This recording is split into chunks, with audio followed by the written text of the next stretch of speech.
حضرت معاذ ابن جبل رضی اللہ تعالیٰ عنہ نبی پاک صلی اللہ علیہ وسلم کے روزے پر بیٹھ کے رو رہے تھے. یہ ابو داؤد شریف کی حدیث ہے. حضرت عمر آگے کہا روتے کیوں ہو؟ فرمانے لگے مجھے دو حدیثوں نے پریشان کر دیا ہے.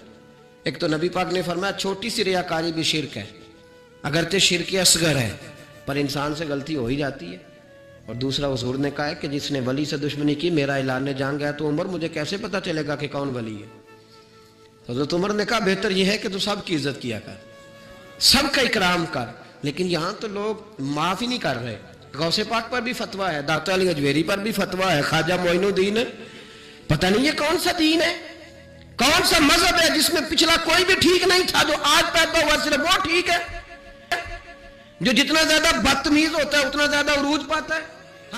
تو میں کہتا ہوں امام بخاری کو بھی نہیں مانتا. کیوں مانا تو نے امام بخاری کو؟ امام بخاری کو مانو گے تو بخاری مانو گے، امام مسلم کو مانو گے تو مسلم شریف کو. کیا فلسفہ ہے؟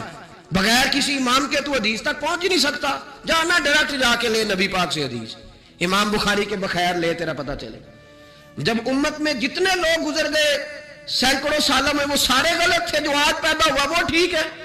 کوئی ٹی وی پہ بیٹھ گیا، کوئی یوٹیوب پہ بیٹھ گیا، سارے غلط تھے جی میں نیا آیا ہوں میں ٹھیک ہوں. یہ کیسے ہو سکتا ہے؟ بدتمیزوں کو عروج ملے گا. تو نبی کریم علیہ السلام نے فرمایا اللہ کا اعلان جنگ ہے، یہ بخاری مسلم ہے، یاد رکھنا. کبھی ذہن میں بھی کسی اللہ کے نیک بندے کے بارے میں برا خیال نہ پیدا کرنا. اعلان جنگ ہے رب کریم کا. تو کہنے لگا جی تہجد ہی نہیں پڑھی. لوگوں نے بڑا سمجھایا کہ یار کوئی بات تو نے غیر شرعی دیکھی ہے تو وہ کر، لیکن تو جہاں بیٹھتا ہے غیبت کرتا ہے، جہاں بیٹھتا ہے کوئی غیر شرعی بات دیکھی ہے تو بیان کر. ہم کہنے لگا جی نہیں. چونکہ بڑا سیٹھ تھا، جب اسے اتنی زیادہ بات کی تو حضور مفتی اعظم ہند کو تکلیف ہوئی. جاگ رہے ہیں آپ لوگ؟ آپ رو پڑے، فرمانے لگے اسے ایسا نہیں کرنا چاہیے تھا. میری کوئی غلط بات دیکھتا تو تبصرہ کرتا. آپ کی آنکھوں میں آنسو کے آئے، اس کے گھر میں تو آگ لگ گئی. کہتا ہے صرف وجود کے کپڑے بچے، باقی ہر شے جل گئی. اور پھر میں 2 سال محنت کرتا رہا کہ دوبارہ میرا گھر میرا کاروبار مضبوط ہو جائے، نہ ہو سکا. پھر ایک دن تڑپا تو کسی نے کہا وہاں چلا جا معافی لے لے. تجھے پتا ہے جب کوئی ولی کا بے ادب ہوتا ہے تو پھر رب اس کا کیا حال کرتا ہے. وہاں چلا جا، بچ جائے گا. آیا حضور مفتی اعظم کی خدمت میں، دروازے پہ داخل ہوا تو آپ فرمانے لگے تو نے اچھا کیا تو آ گیا، اور اب تجھے معافی مانگنے کی ضرورت نہیں، جا میں بغیر معافی مانگے ہی تجھے معاف کرتا ہوں. وہ کہتا ہے اگلے دن سے ہی میں نے اپنا رویہ. حضرت جنید بغدادی، یہ داتا صاحب نے لکھا ہے. حضرت جنید بغدادی نے نا ایک نوجوان کی تربیت کی، اسے ادھر دیکھیں میری طرف. جنید بغدادی نے اسے تعلیم دی. وہ اکثر آتا، آپ پڑھاتے، پیار کرتے، محبت کرتے. تھوڑی سی نا چند باتوں کی اسے خبر ہو گئی، علم ہو گیا. پھر آہستہ آہستہ اسے نورانی خواب بھی آنے لگ گئے. پھر آہستہ آہستہ اسے سمجھ لگنے لگ گئی کہ اب میں نہ کچھ ہوں. پرواہ کو نہیں ہوتی رب کریم کے بندے کو، موج کرے کوئی. ایک چاہت کرنے والا جاتا ہے تو کئی درجن اللہ عطا کرتا ہے. لیکن نہ صرف اتنی تکلیف ہوتی ہے کہ میری ہاتھوں کے تراشے ہوئے مٹی کے صنم آج بت خانے میں بھگوان بنے بیٹھے ہیں. یہ ذرا تکلیف ہوتی ہے کہ اس کو وہ پتھر جن کو سکھائی تھی قوت گویائی ہم نے، وہ جب بولنے لگے تو ہم پر ہی برس پڑے. یہ ذرا اچھا نہیں لگتا. یہ تکلیف ہوتی ہے کہ یہ کیا انداز ہوا، ہم ہی سے کھا کے ہماری بلی ہمیں میں ہوں. یہ ذرا بات تھوڑی سی بات ہی، یہ ذرا اچھا نہیں لگتا. یعنی میرے ہاتھوں کے تراشے ہوئے مٹی کے صنم دیکھو آج بت خانے میں بھگوان بنے بیٹھے. تو وہ کہنے لگا کہ میں تو اب اوپر چلا گیا ہوں حضرت جنید بغدادی سے. کبھی کسی کو کوئی بات سناتا، کبھی کوئی سناتا، کہتا وہ تو ابھی وہیں ہیں، تبلیغ کر رہے ہیں، یہ کر رہے ہیں. تو میں تو رات خواب میں فلانی جگہ بھی ہوا ہوں. تو بہت اونچا درجہ ہے میرا. وہ آہستہ آہستہ جب پر تھوڑے نکلے نا، انہوں نے کہا تو حضرت ہنس دیتے، مسکرا دیتے، کہتے چلو موج کرے. لیکن دل میں تکلیف ضرور تھی. ہوتی ہے تکلیف، کیا کرے، اللہ نے دل جو بنایا ہے. اس میں بعض لوگوں کے بعض جملوں کی بڑی تکلیف ہے.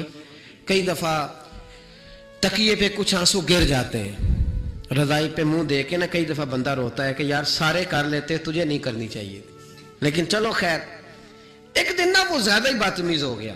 اس نے کہا میں نے مرشد کا امتحان لینا ہے، پتہ کرنا ہے آج کتنے پانی میں. اور شیخ سعدی فرماتے ہیں جب اللہ کسی کو رسوا کرنا چاہتا ہے نا تو اسے اپنے نیک بندوں کی پردہ داری پہ لگا دیتا ہے. اور جب ان کے پردے کھولنا چاہتا ہے پھر رب اسے رسوا کرتا ہے، پھر چوکوں چراہوں میں رسوا ہوتا ہے۔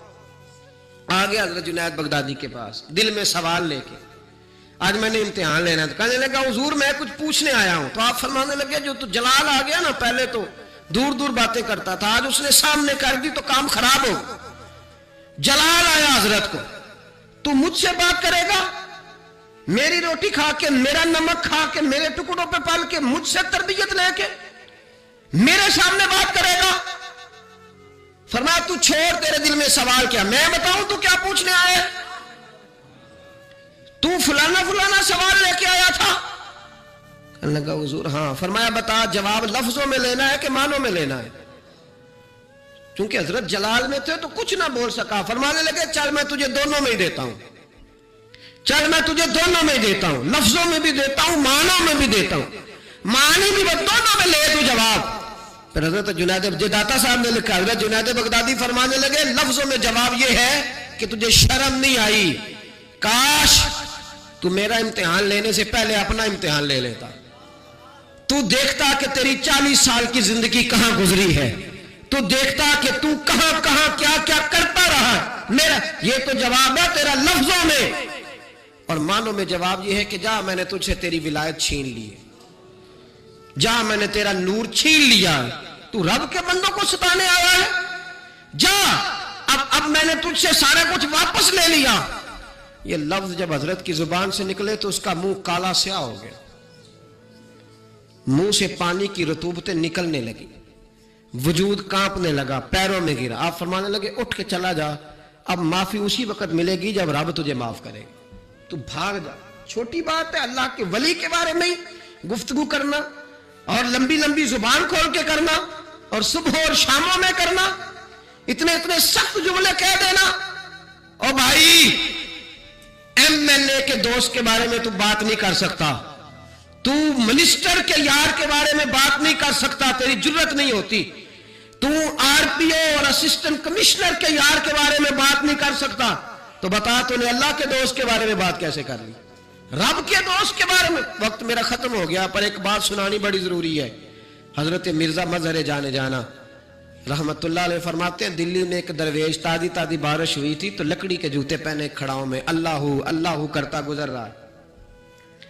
ایک طوائف اور اس کا تماشبین یار سیڑھیوں سے نیچے اتر کے نا، چھت سے نیچے اتر کے سیڑھیوں میں بیٹھے، تو بابا لکڑی کے جوتے پہنے چیکڑ تھا، موج میں جا رہا ہے۔ اس طوائف کے کپڑوں پہ تھوڑا سا کیچڑ پڑ گیا تو اس کا یار اٹھ کے آیا، اس نے ایک تھپڑ مارا بزرگ کے منہ پہ، کہنے لگا دیکھ کے نہیں چلا جاتا؟ بابا جی کہنے لگے بیٹے اللہ تیرا بھلا کرے، واقعی بوڑھا ہو گیا، اب صحیح نظر نہیں آتا، غلطی ہو گئی۔ تھوڑا سا آگے گئے تو ٹھنڈ کا موسم تھا، ایک حلوائی دودھ گرم کر رہا تھا، اس نے بابا جی کو آتے دیکھا تو بھاگ کے گیا، بازو سے پکڑا، پھٹے پہ بٹھایا، گرم گرم دودھ کا پیالہ دیا، بابا جی نے بسم اللہ شریف پڑھ کے دودھ پیا، پورا پیالہ پی کے کہنے لگے یا اللہ تو کتنا بے نیاز ہے، کہیں دودھ پلاتا ہے کہیں تھپڑ مرواتا ہے، نہ میں اسے جانتا ہوں نہ اسے جانتا ہوں، اس نے تھپڑ مار دیا، اس نے دودھ پلا دیا۔ بابا جی وہیں بیٹھے تھے تو پیچھے سے لوگ دوڑے آ کر، نے آ کے کہا بابا اللہ کے ولی بد دعا تو نہیں دیتے۔ فرمایا کیا ہوا؟ کہا وہ جس نے آپ کو تھپڑ مارا تھا نا، وہ چھت پہ چڑھا ہے، اس کا پیر پھسلا ہے، گردن کے بل گرا، منکا ٹوٹ گیا تو مر گیا ہے۔ بابا جی کہنے لگے اللہ کی قسم میں نے کوئی بد دعا نہیں دی۔ کہا نہیں آپ نے دی ہے۔ فرمایا نہیں دی۔ اس نے کہا دی ہے، تو بابا جی کہنے لگے پھر اصل بات سنا دو۔ کہا سناؤ۔ فرمانے لگے اصل بات یہ ہے کہ میرے پیروں سے مٹی اڑی، اس کے یار کے کپڑوں پہ پڑی، اسے برا لگا تو اس نے مجھے مارا، جب اس نے مجھے مارا تو پھر میرے یار کو برا لگا، پھر میرے یار کو برا لگا، اس نے اسے مار دیا، میں نے تو لفظ بھی ادا نہیں کیے۔ لیکن کوئی اللہ کے ولیوں کو لاوارث نہ سمجھے، اس لیے کہ جب رب کریم کے ولی کے دل کو تکلیف ہوتی ہے تو پھر عرش کا مالک بدلے لیتا ہے، پھر اللہ کہتا ہے میرا اعلان جنگ ہے، پھر تو تیاری کر، پھر میں تجھے بتاؤں گا کہ ساری دولتیں سارا کچھ تیرے گھر میں، پر رات کی نیند نہیں تیرے پاس، پھر ہر سہولت ہوگی پر روح کا سکون۔ تھوڑا سوچ کے بولیں، تھوڑا احتیاط سے